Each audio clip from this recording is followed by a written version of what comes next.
Aquele que pensa que é possível alcançar o sucesso terá maiores possibilidades de alcançá-lo, em comparação com aquele que não pensa assim. Se pensarmos que algo não é possível, a mobilidade de nossa atitude também será reduzida. Mas se pensarmos que algo é possível, nossa atitude será revestida de uma energia ativa e de caráter acelerado. A psicologia humana não se desenvolve de forma gradual, mas de maneira drástica quando ultrapassamos nossas próprias limitações. Houve um tempo em que se acreditava que era impossível percorrer uma milha em 4 minutos. Os atletas mais destacados da época não eram capazes de reduzir o tempo de 4 minutos para percorrer uma milha, que equivale a 1,6 quilômetros. Entretanto, esse recorde foi quebrado pelo atleta inglês Roger Bannister.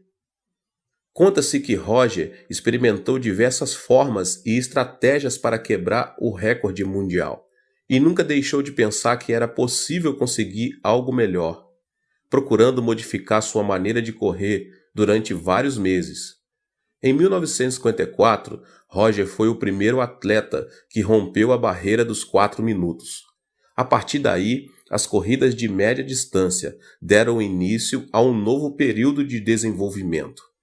Entretanto, os demais atletas não tentaram mudar este estilo de correr.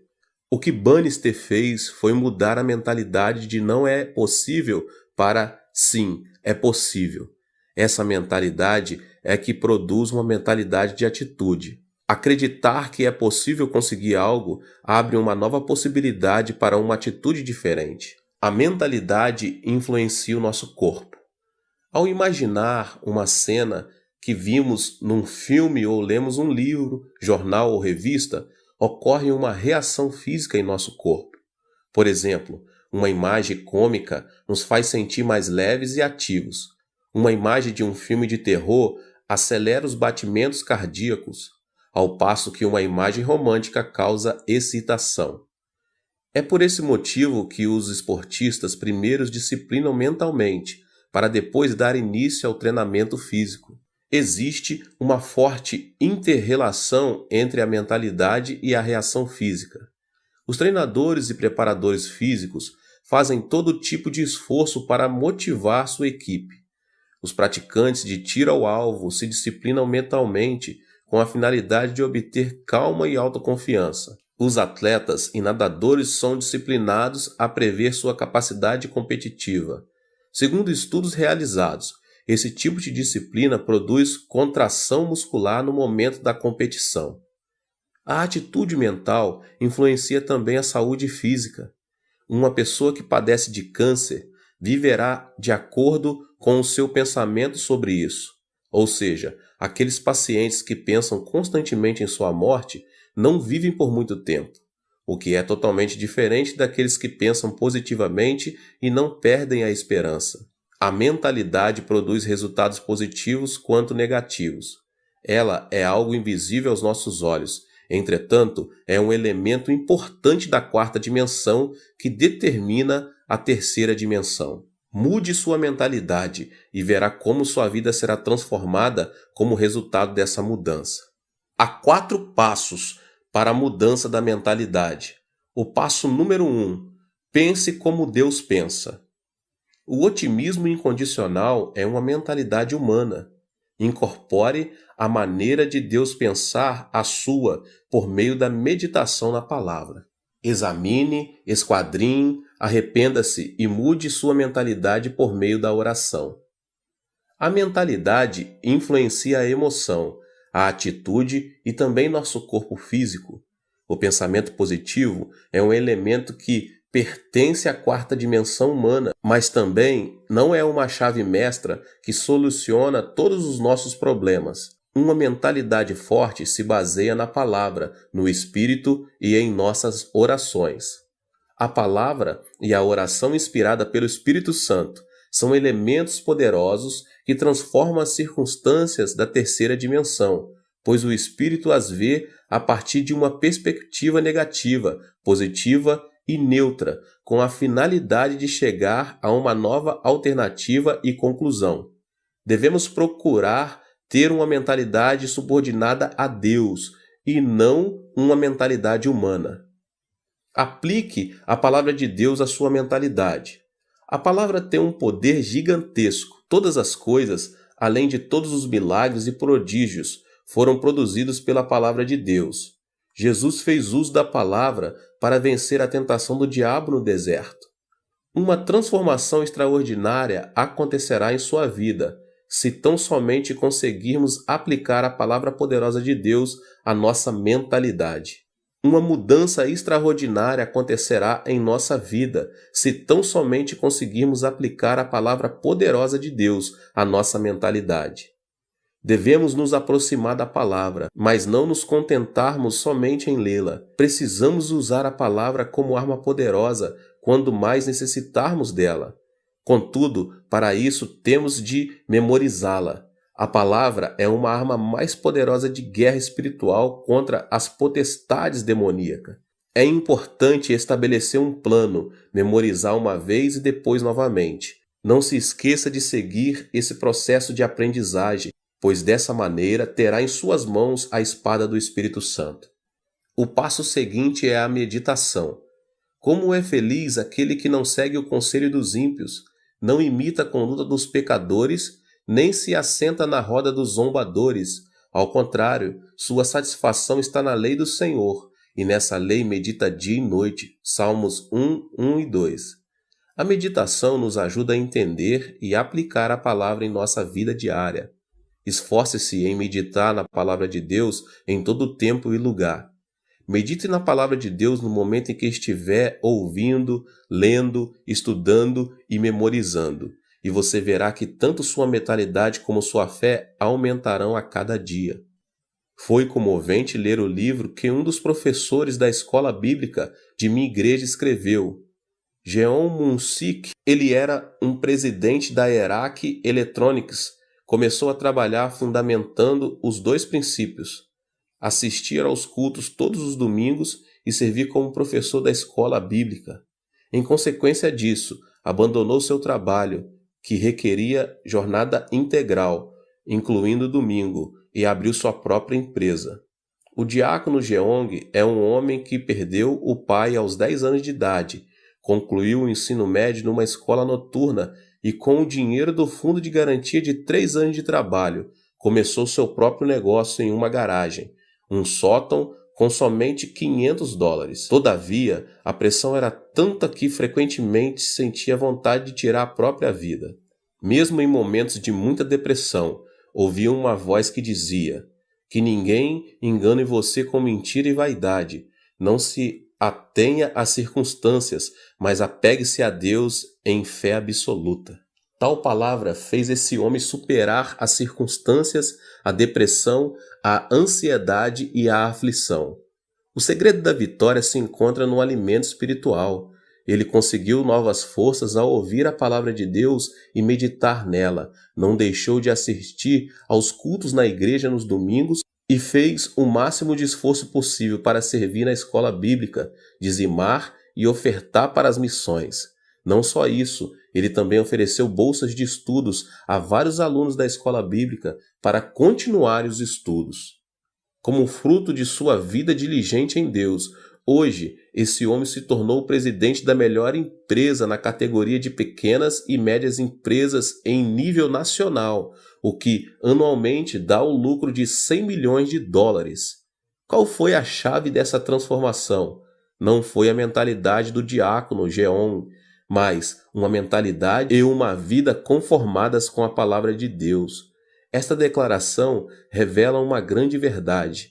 A fonte da bênção está em manter uma mentalidade e uma vida em obediência à palavra de Deus. A fonte da bênção está em manter uma mentalidade e uma vida em obediência à palavra de Deus. A mentalidade que se assemelha à palavra de Deus. A mentalidade do homem é como uma bola de rugby, ou seja, não se sabe a direção que irá tomar. Esse detalhe se deve ao fato de o pensamento ser o centro em que o intelecto, a emoção e a vontade se misturam. A função da Bíblia, a palavra de Deus, é disciplinar e guiar o pensamento do homem à verdade. O fruto vem quando alguém vive cheio da palavra de Deus e em obediência a ela. Isso resulta na força que transforma a terceira dimensão circunstancial. Podemos mudar nossa mentalidade com a Bíblia, a palavra de Deus. A Bíblia é a palavra poderosa do Deus que vive. Em Hebreus capítulo 4, no verso 12, diz: "Pois a palavra de Deus é viva e eficaz, e mais afiada que qualquer espada de 2 gumes.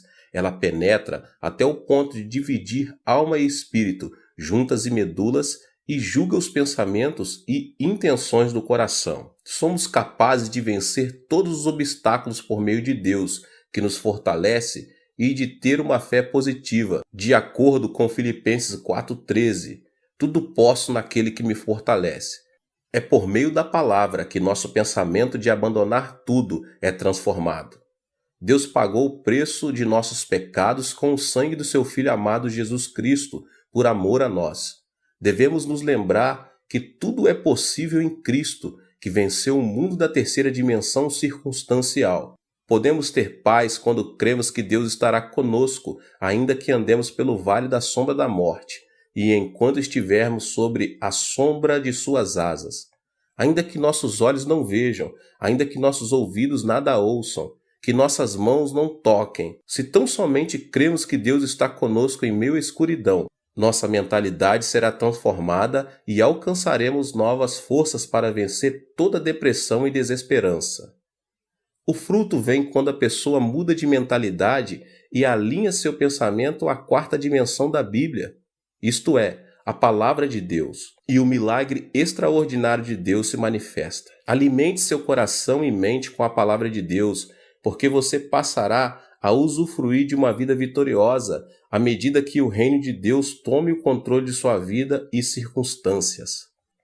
A mentalidade que se assemelha ao Espírito Santo. Quando recebemos Jesus Cristo como nosso Senhor e Salvador, o Espírito Santo veio habitar em nós. Recebemos então o batismo do Espírito Santo e a plenitude do Espírito que nos enche de alegria. Os discípulos viveram algo que jamais haviam experimentado em sua vida, quando o Espírito Santo desceu no dia de Pentecostes, no local onde costumavam se reunir. Por meio dessa experiência, renovaram a fé e o amor para servir fielmente a Jesus Cristo. Nosso coração precisa estar cheio de alegria para trabalharmos com ânimo e superarmos qualquer tipo de adversidade. Não se pode conseguir nada sem alegria e ânimo. O Espírito Santo, porém, enche-nos de júbilo, o qual produz coragem e alegria. A alegria e a coragem derramadas pelo Espírito nos motivam a pregar o Evangelho, apesar das circunstâncias adversas. Pedro, por 3 vezes havia negado o Mestre. Converteu-se em um líder logo depois de ter recebido o Espírito Santo e ganhou 3.000 almas num só dia. No dia seguinte, ajudou um aleijado de nascença que estava mendigando na porta do templo a andar e levou 5.000 pessoas a arrepender-se de seus pecados. A coragem do Espírito Santo faz que tenhamos temor ao proclamar o Evangelho, para a vida ou morte, para êxito ou fracasso, para crescimento ou declínio, não por nossa força, mas por obra do Espírito Santo. Os discípulos de Jesus eram pescadores e publicanos que o povo depreciava, mas logo depois de serem cheios do Espírito Santo, uma alegria renovadora começou a fluir do coração deles. A mentalidade de fracasso passou a ser uma mentalidade de ousadia, coragem e fidelidade, e isso os impeliu a pregar o Evangelho em Jerusalém, Judéia, Samaria, Roma e até os confins da terra. A plenitude do Espírito Santo faz que nossa mentalidade se assemelhe ao Espírito Santo e que nossa fé seja positiva, criativa, estimulante a pregar. Estou há 47 anos no ministério e nunca pensei que seria capaz de alcançar um ministério bem-sucedido. Sempre pensei que a igreja iria crescer, que multidões viriam e os milagres se manifestariam. Cada vez que um pensamento negativo e frustrante atravessava na minha mente, eu os repreendia, confessava que Deus trabalha todas as coisas para o bem e mudava a minha forma de pensar. Esse pensamento da quarta dimensão foi transmitido em forma de mensagem à terceira dimensão, o que produziu uma mudança de mentalidade e autoconfiança para continuar minha trajetória no ministério. Esse é o segredo pelo qual obtive em meu ministério tudo o que Deus projetava em meu coração. Tudo o que pensei em fé se manifestou em minha terceira dimensão.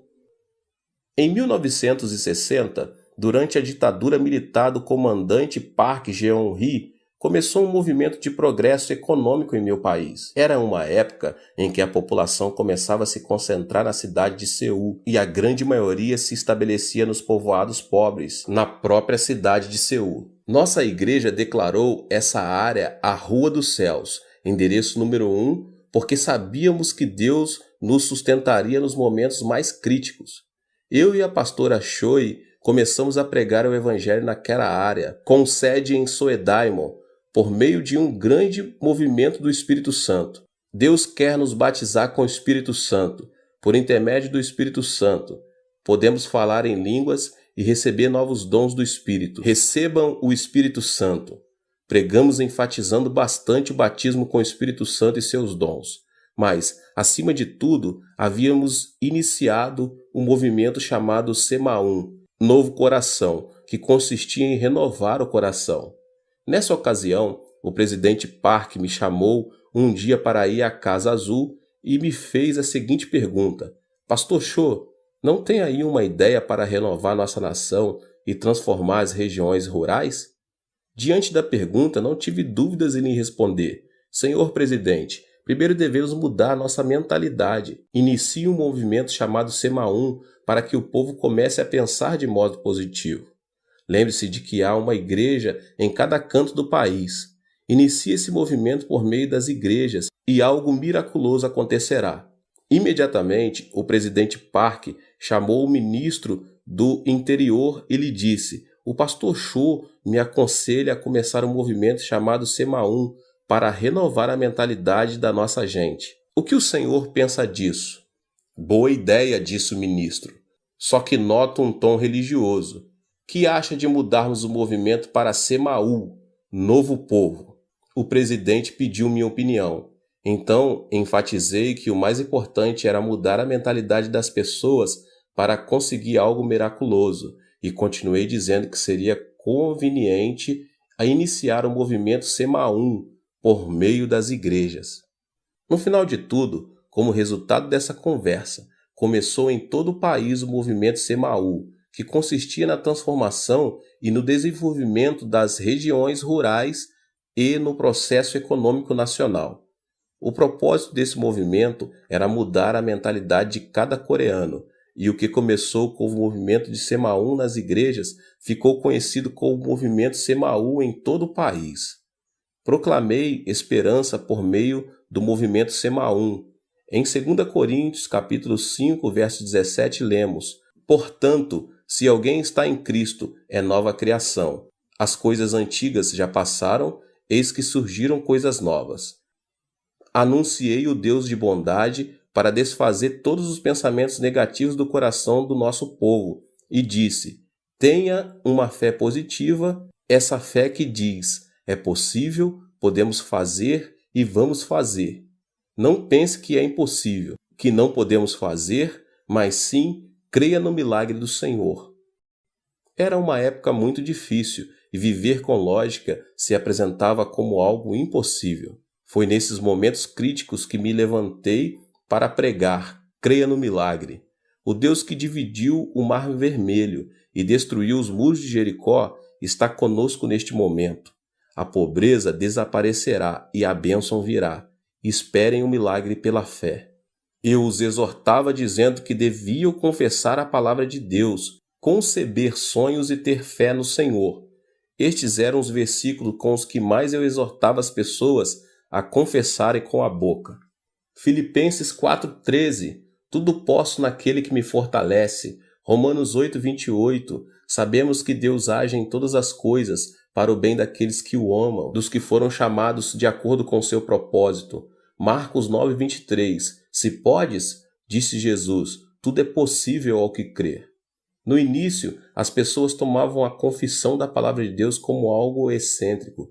Entretanto, uma vez que entendiam, eram fortalecidas em seu espírito pelo alimento espiritual e a fé fluía de seu interior. Começavam a proclamar a palavra de Deus com mais vigor. Também é preciso pensar grande para crescer muito. Todos os grandes servos de Deus, tanto na Coreia do Sul como ao redor do mundo, têm um desejo ardente de saber por que tanto minha igreja como a igreja dos meus discípulos se tornaram as maiores igrejas de suas cidades. Existem aqueles que se asseguram que deve haver um segredo que eu não revelo, mas sempre me utilizo de um provérbio antigo para explicar o segredo e o princípio de crescimento da igreja. Ele diz o seguinte: dos grandes bambus saem os grandes bambus.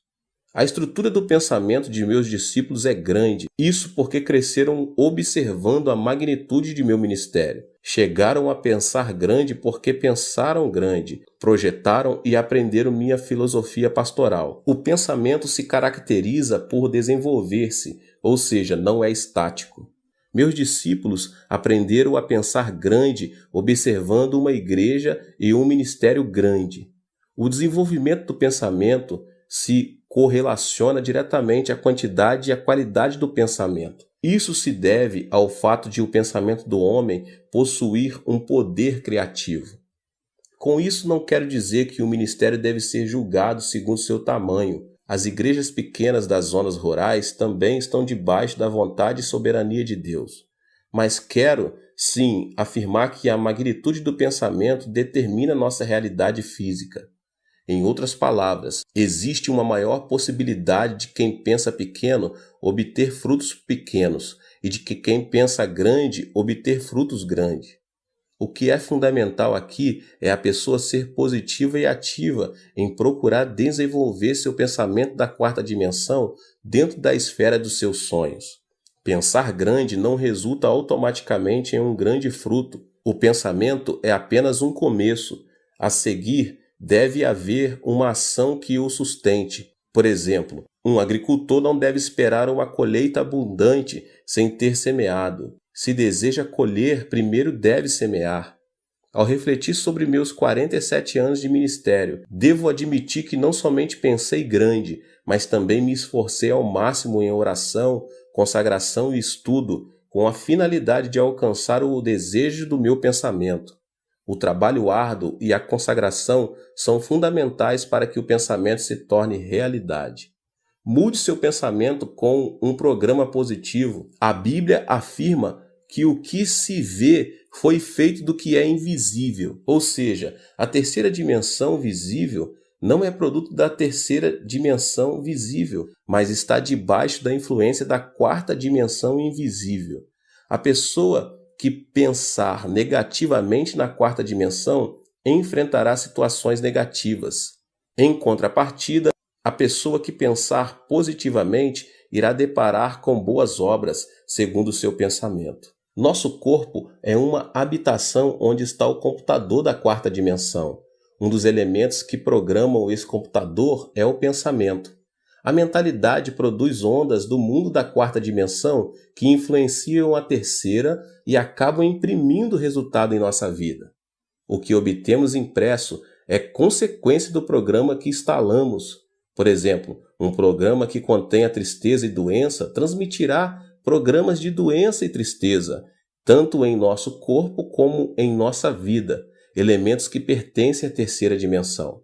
O pensamento de depressão, de ira, faz funcionar automaticamente um programa que produz estresse e enfermidades. Por outro lado, a pessoa que instala o programa de sua mentalidade com pensamentos positivos irá deparar com circunstâncias positivas na terceira dimensão. Pensar que sou saudável, feliz e que me sinto bem influencia a terceira dimensão e produz satisfação, vitalidade e energia.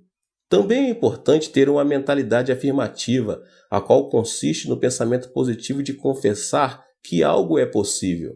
Não devemos permitir que nossos lábios confessem: não é possível, não posso, não sirvo, sou um fracasso.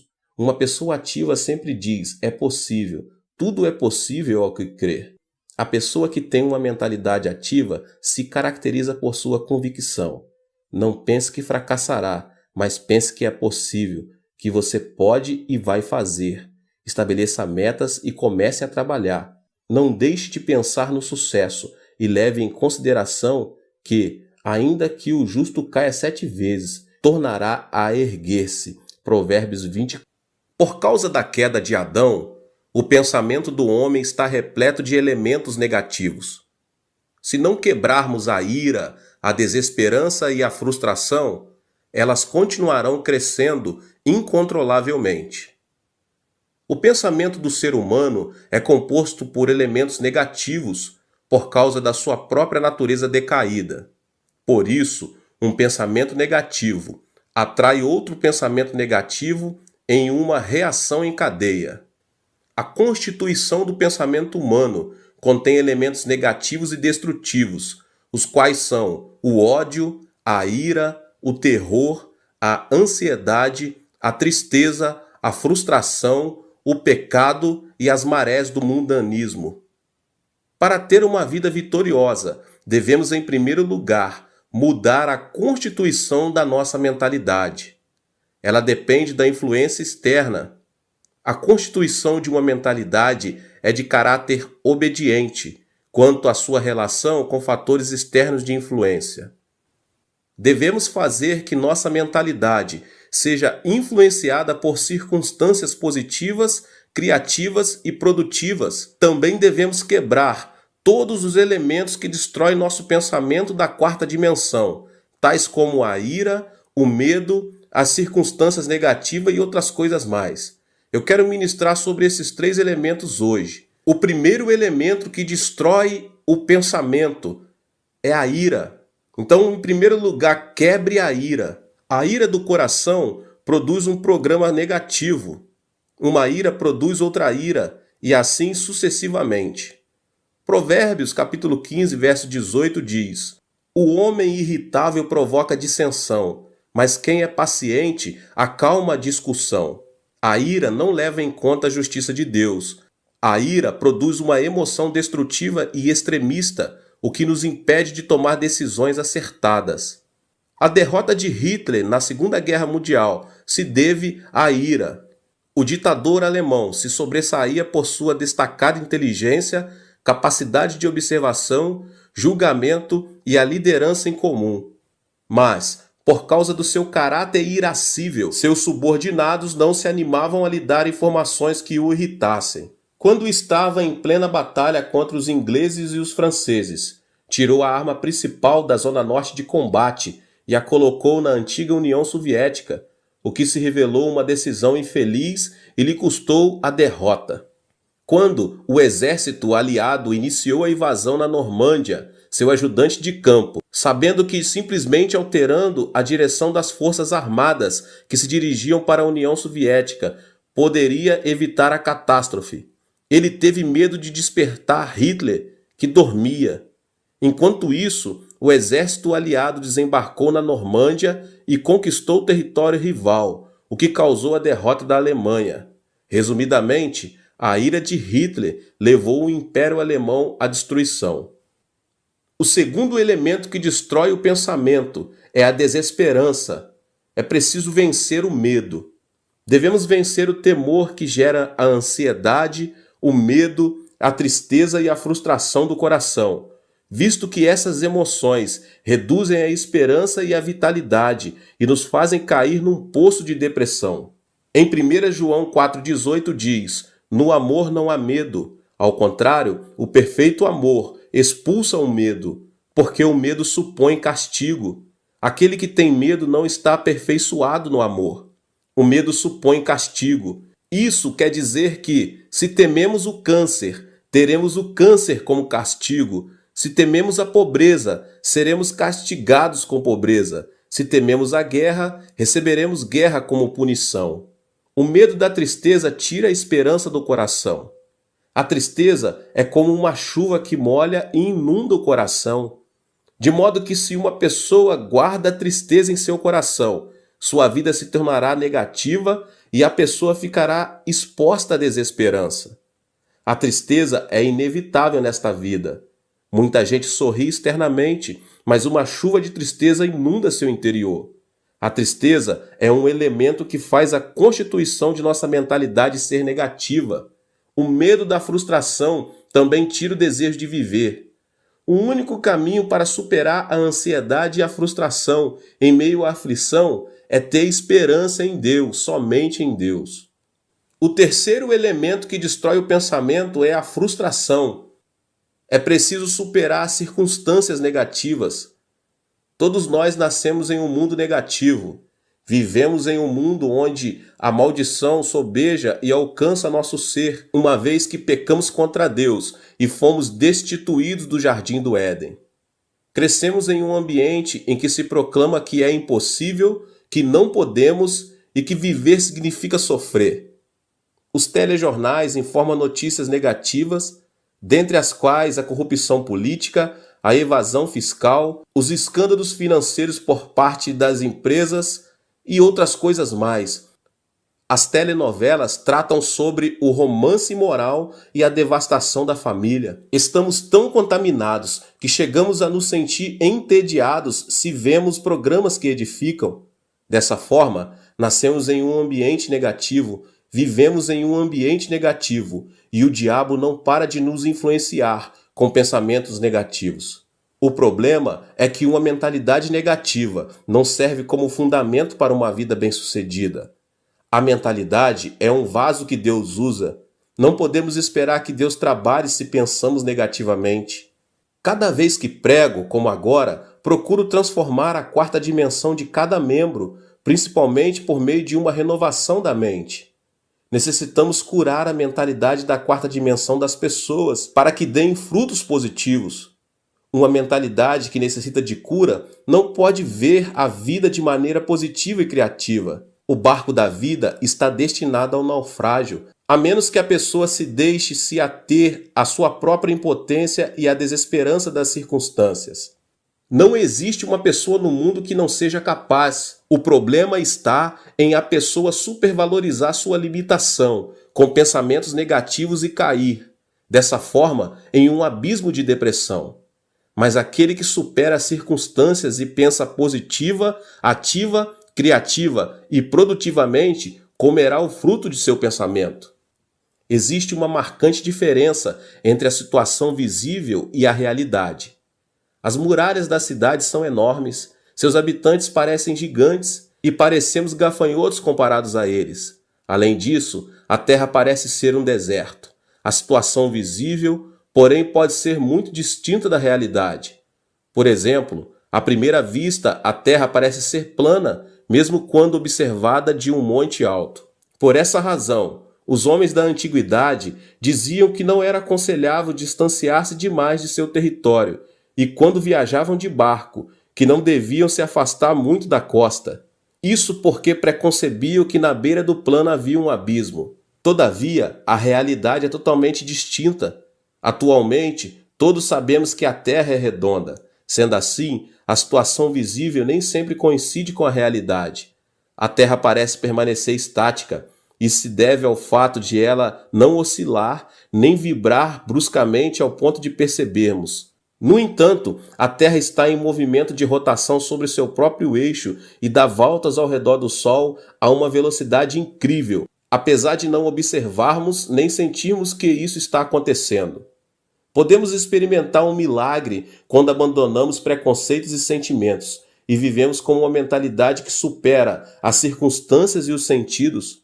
A mentalidade é um elemento da quarta dimensão, que precede as circunstâncias e os sentidos. Podemos superar as circunstâncias e ser transformados pela cruz de Jesus Cristo todos os dias. A cruz é o poder que ressuscita os mortos, a força que chama as coisas que não são como se já fossem, e o poder que transforma a desesperança em esperança. A mentalidade da quarta dimensão, que supera as circunstâncias e que se obtém por meio da cruz do Calvário, é a força motriz que transforma o pensamento. Eu sempre digo, pense no evangelho quíntuplo e na bênção tripla. Você é uma pessoa próspera. Pense na riqueza. Guarde o evangelho e o regozijo da prosperidade no depósito do seu pensamento. Sempre ensinei meus membros a pensar no evangelho quíntuplo e na bênção tripla. A Bíblia ensina a pensar em tudo que for puro, tudo que for amável, tudo que for de boa fama. Filipenses 4:8. Por isso, nunca deixo de pensar no evangelho quíntuplo e na bênção tripla. Fui perdoado e justificado. Sou uma pessoa santa e cheia do Espírito Santo. Fui curado, fui liberto da maldição, recebi a bênção da vida eterna e nunca deixo de pensar que sou uma pessoa próspera e saudável, assim como prospera a minha alma. A confissão da palavra significa que, se enchemos a quarta dimensão com vitória, êxito, riqueza e prosperidade, será isso mesmo que se manifestará no plano tridimensional. Encha seu pensamento com vitória todos os dias, com êxito e riqueza, porque você já os tem. Durante a guerra, minha nação sofreu uma devastação total. Na época, quando chegava um trem com uma carga de carvão, as pessoas quase instantânea e automaticamente faziam um grande tumulto no intuito de conseguir um pouco desse carvão. Mas isso era dificultado pelos militares. Era um dia desses, como de costume. Um grande tumulto foi gerado ao redor dos vagões de um trem. Quando consegui ver um menino de 10 anos de idade que baixava grandes quantidades de carvão, enquanto seu pai os empilhava no chão. Mas uma porção grande de carvão caíra e estava debaixo do vagão de carga. De repente, ao ouvir os passos dos militares, as pessoas começaram a descer do trem. Foi então que, no intuito de ficar com essa grande porção de carvão, o menino enfiou-se debaixo do vagão, até que se ouviu um ruído do movimento do trem. As pessoas começaram a gritar. No entanto, ninguém se arriscava a se aproximar do trem para salvar a vida do menino. Então, de repente, um homem correu em sua direção. Era seu pai. O homem conseguiu tirar o menino, mas não pôde sair a tempo, e o acidente lhe custou a vida. Morreu instantaneamente. Mesmo agora, quando penso naquele incidente, tenho uma sensação de terror. O pai do menino, sabendo que morreria em questão de segundos, logo depois de tirar o filho, fez sinal com a mão para que ele se afastasse o mais distante possível. O trem arrancou e o pai do menino morreu. Pensei, por que esse homem salvou a vida do menino, sabendo que poderia vir a morrer? Ele não poderia continuar vivendo e ter outros filhos? Porque deu a vida por seu filho. Eu era apenas um aluno da escola secundária e não conseguia entender o que os pais sentem por seus filhos. Mas hoje que sou pai de 3 filhos, posso entender o porquê. Não existe uma teoria ou lógica que explique o amor de um pai. O amor é mais forte que a morte e impulsiona a pessoa a dar a vida por seu filho. Aquele homem sacrificou a vida por amor a seu filho, mesmo tendo a possibilidade de manter-se indiferente e assim salvar-se. O mesmo acontece com Deus. Deus, por amor a nós, quis nos salvar, mesmo pagando um preço muito alto. Por isso enviou seu Filho amado Jesus Cristo. Foi Deus mesmo quem encarnou e morreu na cruz. Podemos ser corajosos ao compreender o amor de Deus, e esse Deus está conosco. É isso que representa a transformação da mente na esfera da quarta dimensão. Ou seja, existe um fundamento sólido sobre o qual podemos afirmar que nada é impossível para Deus, e experimentaremos vitórias e milagres ao dar passos de fé e dissermos: tudo é possível. Meus irmãos, a ressurreição de Cristo é o fundamento da nossa riqueza. Qual é o argumento de nossa riqueza, baseados no qual podemos confessar que somos prósperos? O fundamento é a morte e a ressurreição de Cristo.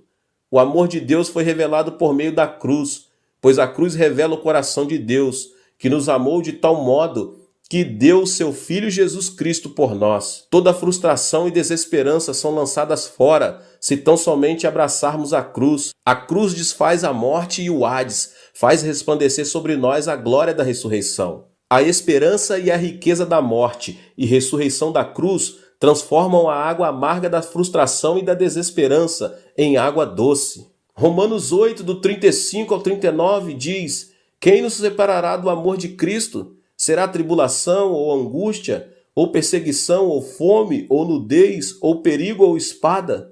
Como está escrito: por amor de ti enfrentamos a morte todos os dias, somos considerados como ovelhas destinadas ao matadouro. Mas em todas estas coisas somos mais que vencedores por meio daquele que nos amou, pois estou convencido de que nem a morte, nem os anjos, nem demônios, nem o presente, nem o futuro, nem quaisquer poderes, nem altura, nem profundidade, nem qualquer outra coisa na criação será capaz de nos separar do amor de Deus que está em Cristo Jesus, nosso Senhor. Da mesma forma, o poder e a glória da ressurreição de Cristo Jesus transformam a água amarga da desesperança em água doce. Mostrarei agora a você o primeiro elemento da quarta dimensão. Nossa vida depende de nossa mentalidade, meus irmãos, se pensarmos na carne ou no espírito.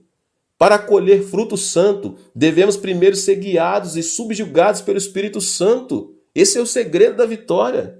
O Espírito é quem nos dá vida e paz. Nossos desejos são realizados à medida que aprendemos a pensar juntamente com o Espírito Santo.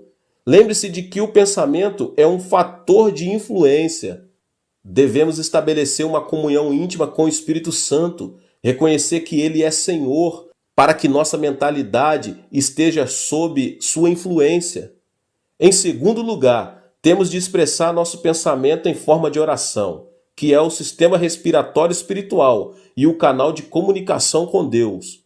A oração, meus irmãos, é um elemento poderoso que atrai o pensamento da quarta dimensão à própria realidade. Tudo o que pedirmos a Deus em oração, confiando a Deus nossas petições, resultará em uma resposta, porque Deus é soberano. A oração, meus irmãos, é uma ação da terceira dimensão, mas por sua vez é uma realidade que move a quarta dimensão. Deus dotou o homem com o privilégio de comunicar-se com ele, e isso se dá por intermédio da oração. A oração que coincide com a vontade e o pensamento de Deus é o poder que move o coração de Deus. Em terceiro lugar, devemos colocar nossa mentalidade à palavra de Deus, a Bíblia. A mentalidade do homem é como uma bola de rugby que se distingue por sua imprevisível direção. A mentalidade é constituída por intelecto, emoção e vontade. Dessa forma, a única maneira de manter nossa mentalidade no caminho certo é por meio da Bíblia, da Palavra de Deus, a meditação na Palavra de Deus. As circunstâncias da terceira dimensão mudam quando nossa mentalidade fica sujeita e obedece à Palavra de Deus. De maneira que é nosso dever, meus irmãos e irmãs, de transformar nosso modo de pensar. Nossa vida, se for cheia de pensamentos de Deus, será constituída por dias de grandes alegrias e esperança, como aquele sol que nunca deixa de resplandecer. Aleluia, glória a Deus. Que Deus abençoe a sua vida mais uma vez. Que palavra maravilhosa, né? Aproveita para se inscrever aqui no canal, ative também o sininho das notificações para você não perder nenhum vídeo. Glória a Deus. Deixe também o seu like aqui, tá bom? E não esqueça de compartilhar com as pessoas que você mais ama. Compartilhe nas suas redes sociais. Vamos alcançar um número maior de pessoas para que eles sejam abençoados também. Nos vemos nos próximos vídeos, tá bom? Seja membro do canal Vinícius Siqueira e obtenha benefícios que só os membros têm. Então, você que já é inscrito no canal e ativou o sininho das notificações, logo você vê o botão Seja Membro, clique nele e obtenha os benefícios. E o primeiro benefício é que você tem uma mensagem destacada. Quando você faz um comentário aqui no canal, você tem um destaque na sua mensagem. E isso é muito importante porque você mostra para os outros que você apoia este canal. E outro benefício que você tem é que você pode compartilhar os devocionais diários, que são 365 devocionais, que são postados todos os dias aqui no canal. Existe um grupo específico e a pessoa recebe um link que é direcionado para o grupo. E nesse grupo você tem todos os devocionais de todos os dias do mês, que você recebe logo pela manhã, e você tem o benefício de compartilhar esses devocionais com os seus contatos. Esse benefício é apenas para os membros. No YouTube não tem como compartilhar os devocionais. apenas ler na comunidade do YouTube, mas quem é membro tem o benefício de compartilhar com todos os seus contatos e as suas redes sociais. Seja membro!